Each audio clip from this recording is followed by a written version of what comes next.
నమో వెంకటేశాయ. వినా వెంకటేశం ననాథో ననాథః సదా వెంకటేశం స్మరామి స్మరామి. కోట్లాది మంది హిందువుల గుండె చప్పుడు, ప్రపంచ హిందువుల పుణ్యక్షేత్రం తిరుమల తిరుపతి శ్రీ వెంకటేశ్వర స్వామి.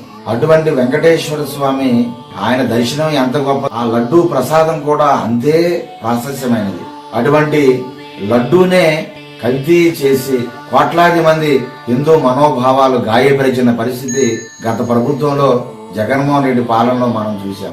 అనేక రిపోర్ట్లన్నీ కూడా కల్తీ జరిగింది అనేటటువంటి వాస్తవాలను వెలికితీసి స్పష్టం చేస్తున్నప్పటికీ కూడా కనీసం తప్పు జరిగింది, తప్పు చేశామనేటువంటి పశ్చాత్తాపం కూడా లేకుండా దాన్ని కప్పిపుచ్చి మాయ చేసి ఆ తప్పిదాన్ని ఒప్పుకోకుండా భేషజాలతో అజ్ఞానంతో మరి నాయకులు వైసీపీ జగన్మోహన్ రెడ్డి మాట్లాడడం, దానికి కొంతమంది ఆయనకి వత్తాసు పలకడం, ఇది హిందూ సమాజాన్ని కించపరిచి మాట్లాడడం.